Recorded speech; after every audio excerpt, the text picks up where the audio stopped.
Welcome to the UO Today podcast, conversations that offer a glimpse into the heart of the humanities at the University of Oregon. Listen as our faculty, students, and guests introduce ideas and research that help us reflect on the past, navigate the present, and imagine possible futures.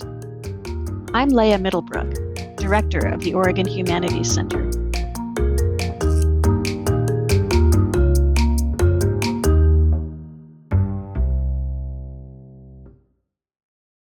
My guest today is Patricia Caicedo, a soprano, musicologist, and physician. Her research, framed through decolonial thought, redefines the canon of classical vocal music by centering Latin American and Iberian art song.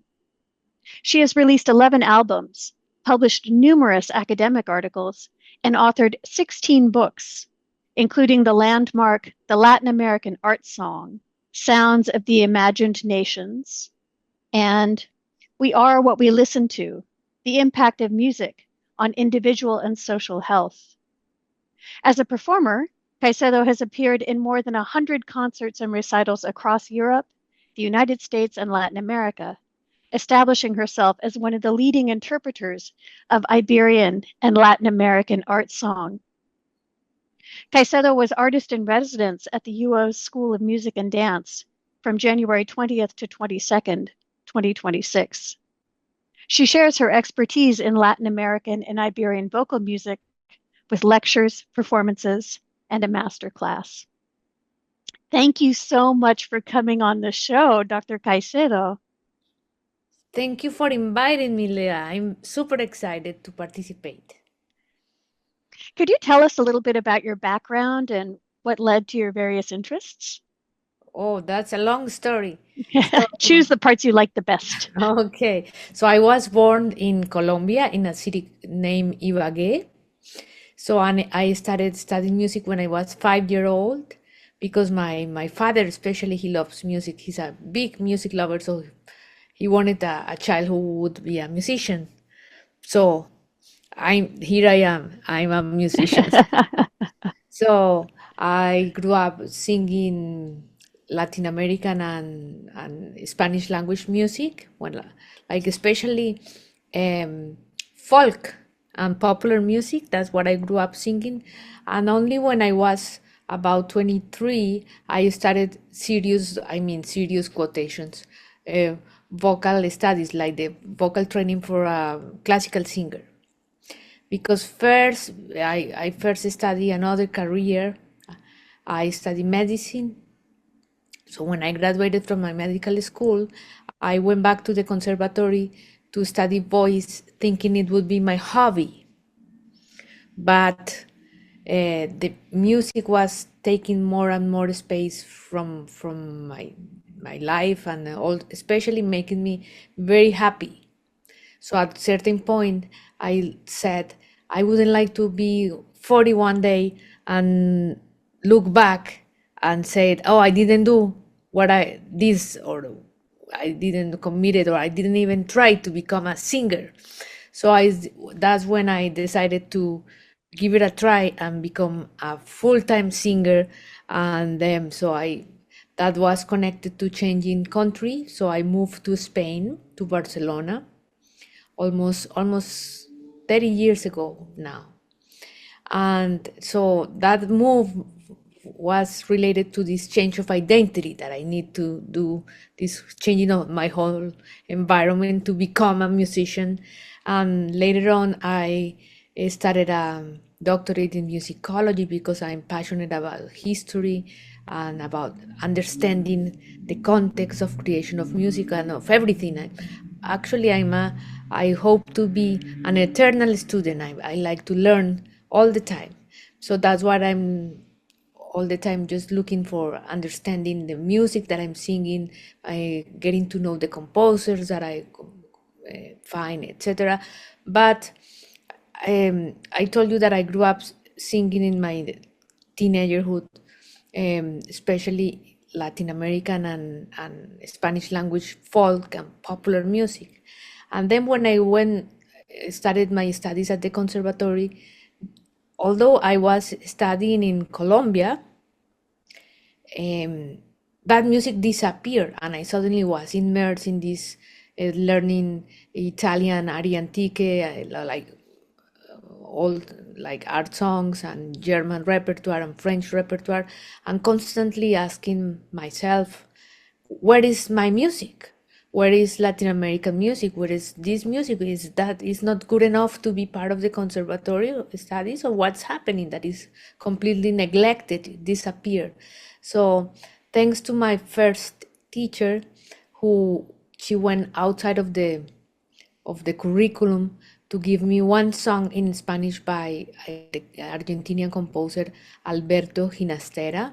That was an important composer of the beginning of the 20th century, who started writing in the music in the nationalistic movement songs that combine they were classical songs, but had some elements of the folk music of his country. So when I sung that song, I said, "Oh, that's me. That reflects who I am," because it put together these two worlds: the world of folk, popular music, and the world of classical music. So I said, "Oh, this is what I would like to sing because it reflects who I am." That combination, this a little bit more of this complexity, this miscegenation, I think, that we have in our continent, American continent. So I started looking. Oh, sorry. Would you like to say Oh something no, more? I was just reflecting on your story, and I was thinking about how frequently people of roughly yours and my generation, I think we're pretty much in the same generation. I think that there so often there was that experience of being in the Americas or in some, sort of non-European center, and finding that your formal education was veering in the direction of Europe because the experience you're describing took place in Colombia, right? Yes. Yeah, yeah. So this Eurocentric curriculum, Hmm. Euro, but it's not only the curriculum. This Eurocentrism penetrates the whole society and values and everything, and in the same fashion that it affects the curriculum of a classical singer, it affects the curriculum of a philosopher or a mathematician or any other person who always we are looking the history and the sciences from the European perspective. So everything started there in this narrative, no? And so I started questioning all these values and these orders, and I started looking first of all at that time I didn't have these conceptual tools, but I wanted to sing more songs by composers like Ginastera or similar, and I started looking for those songs and finding a lot of obstacles because the songs were not published or didn't exist, or when I went to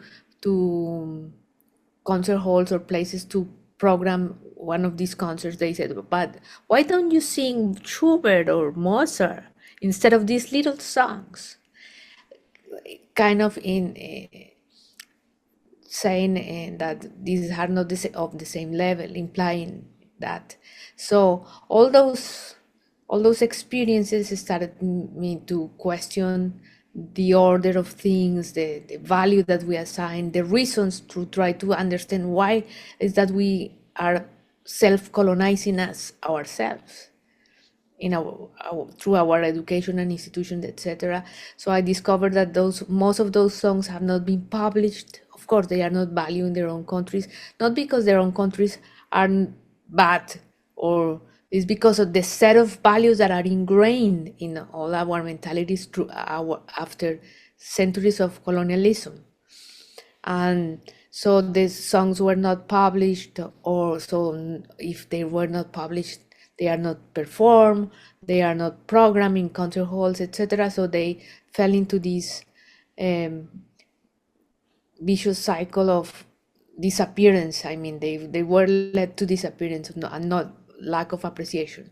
So my whole mission, and I early on discovered that I had a mission, or I felt that sense of mission, that I have to do something to transgress this order, to like kind of a revolution. I have a revolutionary spirit. So to do something, even if I'm only one small woman in one little corner of the world, probably I can do something to change that order. And when I was questioning that and thinking that at the beginning was before the internet era. Hmm. And so in that moment, that was something unattainable. But in when internet arrived and I my research have advanced a little bit, and I'm very good friends with technology, so I started seeing that this technology allowed me to do something that before was impossible. So to have international repercussion with this, or to to expand this gospel, if I could say, to I more want. people.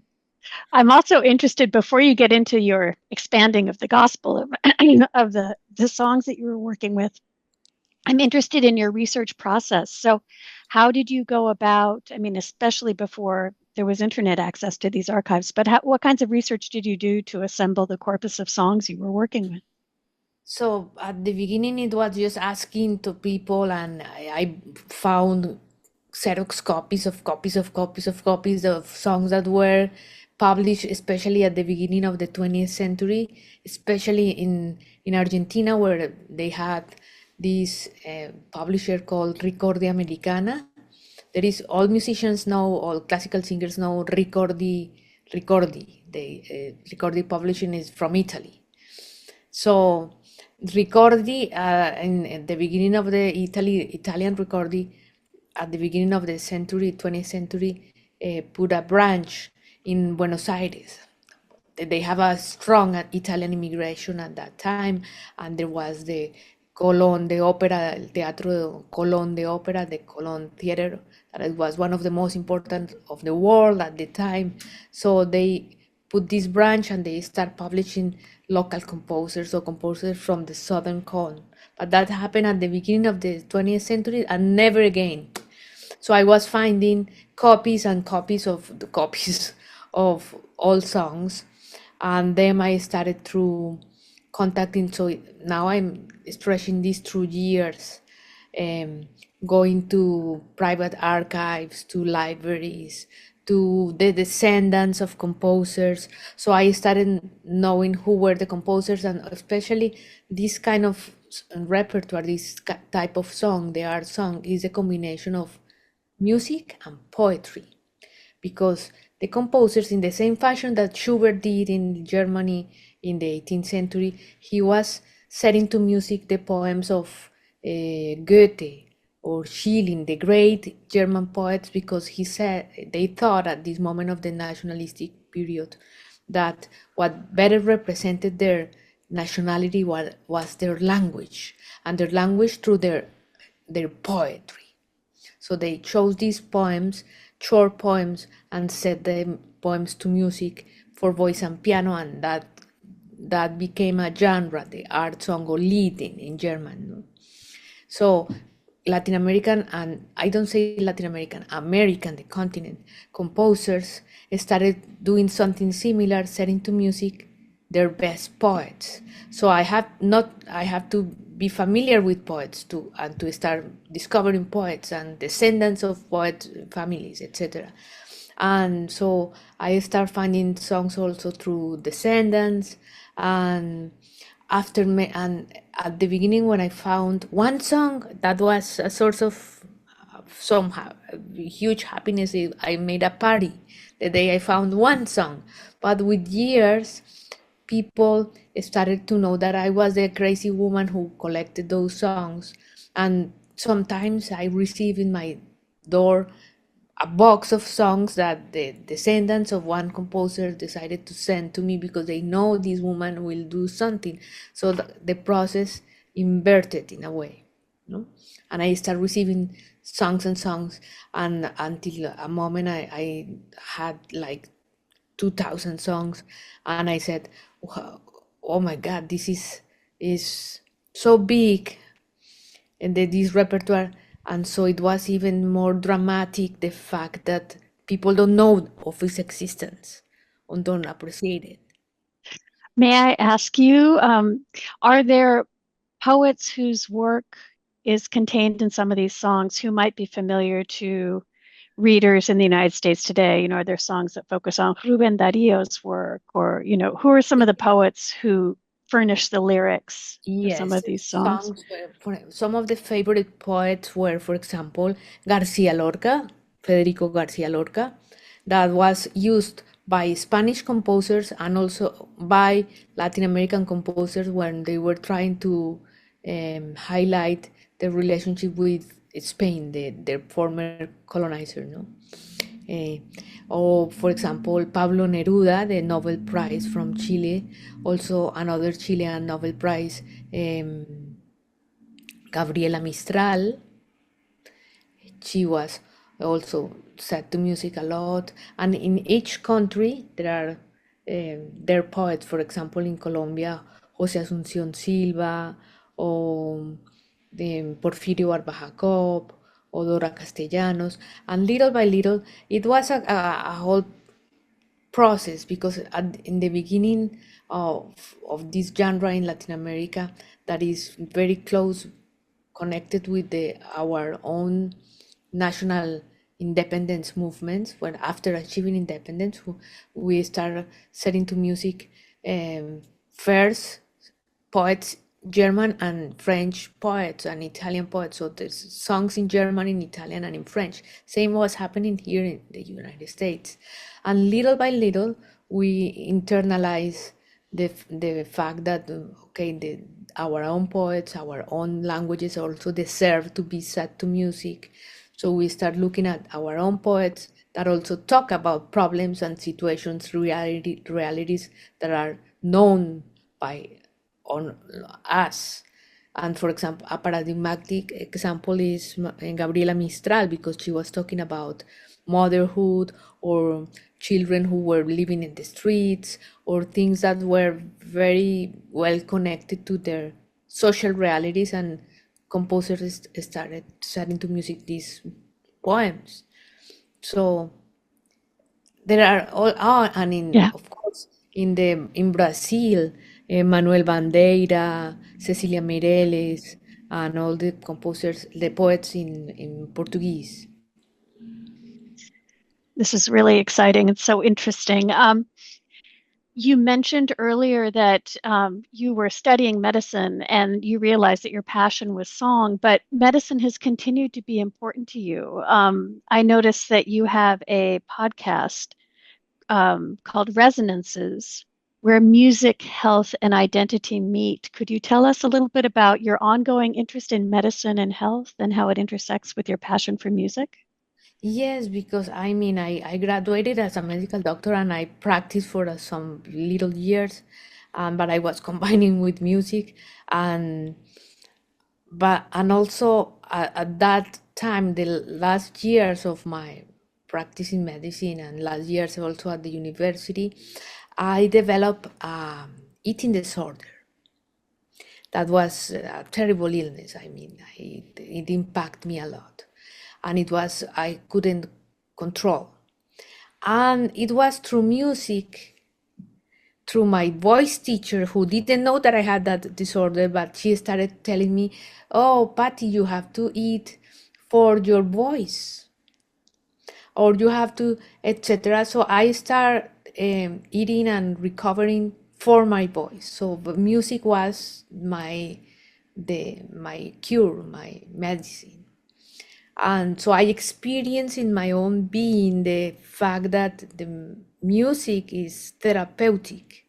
And also, while I was rotating in hospitals, in every hospital I passed by, I organized concerts for the patients, and or for, see, especially for the patients, or for raising funds for different departments of the hospital, etc.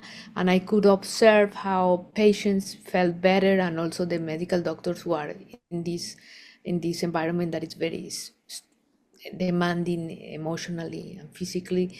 So music always soothe and improve people and help. So that was there in my history, and then and devoted myself to music many years. And I was sometimes thinking, oh, all that time in medical school I lost it, because I should be studying music since the beginning.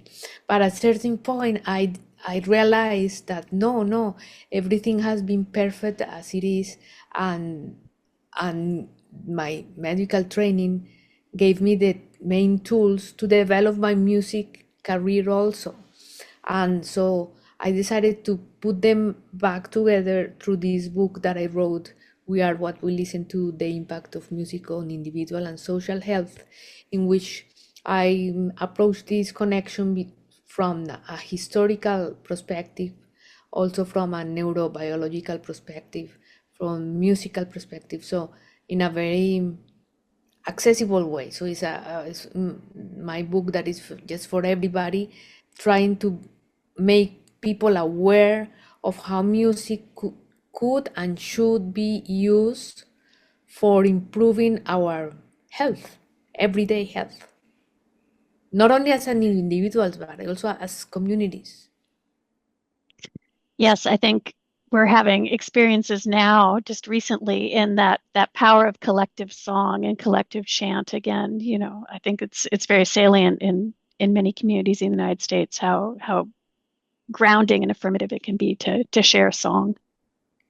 Yes, and also there are many also research that shows how the vibration of that music represents also cures the cell. So I think more than the feeling and the already beautiful effect of bonding between people, etc., there are very concrete health benefits that will be unveiling in the next coming years.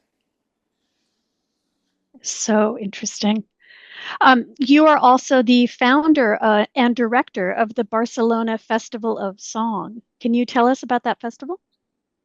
Yes, so as I mentioned before, I had I have a mission. Remember, I said I discovered I have a mission. Is I understand people who have religious missions, because it's kind of the same, because it's something that I have to do this.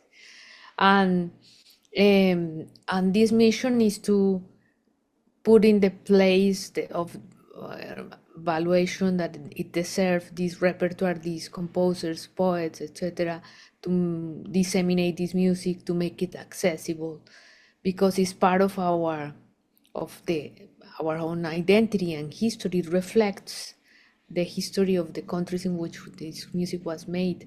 So at the beginning I was just looking for songs for myself, as an egoistic thing, just for singing myself, singing new songs, or more beautiful songs, or songs that nobody have sung, etc. And at some point when I had this huge collection, I realized this is absurd. I should have many lives, and I wouldn't be able to sing all this repertoire and this beautiful. It has to be um, shared.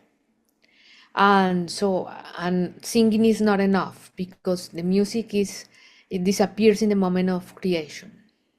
So at the beginning, I sung in concerts, I recorded CDs, and they said, no, this music. I learned the value of publishing, because all those songs that were published at the beginning of the century were the ones who arrived to me almost a century after.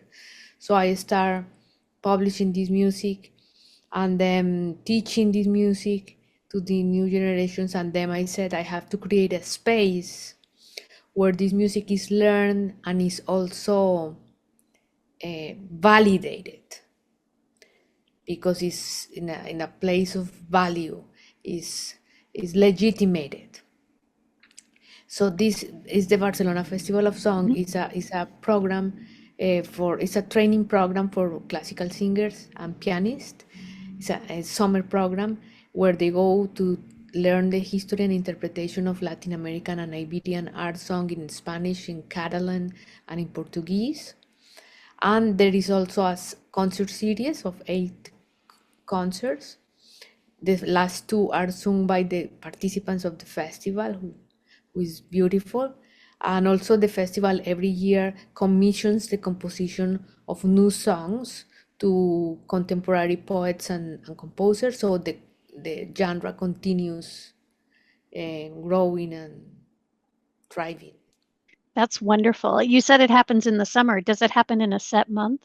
Does it happen, in July or In August or July, yes. in July? This Okay, year yeah. will be from July the 1st to the 10th, and we will be celebrating this year 22 editions. It's a yearly event, and, Marvelous. and it's a miracle. Um, It's it's a a miracle, but I think it probably involved a lot of hard work. I mean, a subtext to everything you're saying is tremendous amounts of research and labor and energy. yes, it's because it's the mission. So, and also through time, when I many times, and I started with very little resources. So many times I said, "Oh, I need to make a website." Okay, I don't know, I don't have the resources for that. So I learned how to do this. I don't have the designer, so I learned to do this, and I learned. So all these years have been acquiring um, skills through as a result of the necessity, and that has been great because it has been a beautiful journey of A learning. lifelong learning process. And also nowadays, after all these years, it's a community, of people who have been is connected. Most of the students come from the US and also Canada, go to Barcelona to take this course.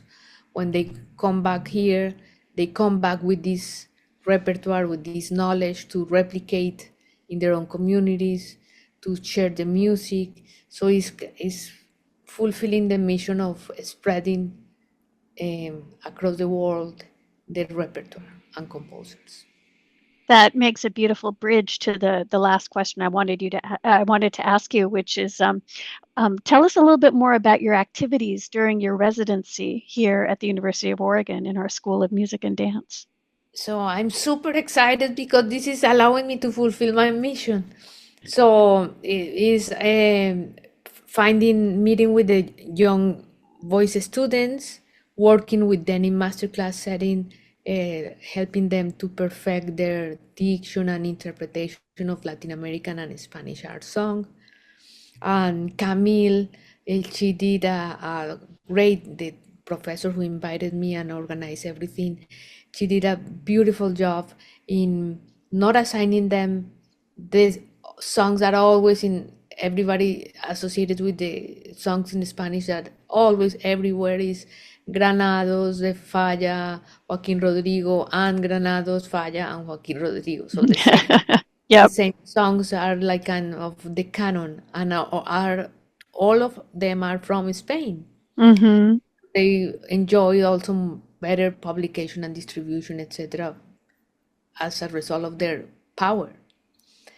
Um, but she did this beautiful job of assigning them songs that are published in some of my books that are by composers from other parts like Chile, Colombia, Cuba, Mexico, all the world, Spanish-speaking world, including also the ones from Spain. It's not, we will not exclude them, but we will expand these. So working with those students, helping them to polish their skills for a concert that will be also presented by them. So I'm excited about that. And I will be also presenting three lectures. One lecture is the Latin American art song in the context of musical nationalism, to understand the whole context of creation of this repertoire, and also a lecture about women composers that it had been imagined neglected double. So we want to highlight their contributions in the Latin American and Iberian landscape, and also one lecture of Spanish diction for singers. It is going to be a wonderful set of events, and we are so fortunate to have you on campus. I know you're really busy, so thank you so very much for taking the time to speak with us. It has been an honor and a pleasure, truly. Thank you, Leah, for this opportunity, and I look very much forward to sharing with the people here this love of mine. Thank you. I've been speaking with Patricia Caicedo, a soprano, musicologist, and physician. Caicedo was artist in residence at the UO School of Music and Dance from January 20th to 22nd of 2026. UO Today is a production of the Oregon Humanities Center at the University of Oregon. Thanks for listening.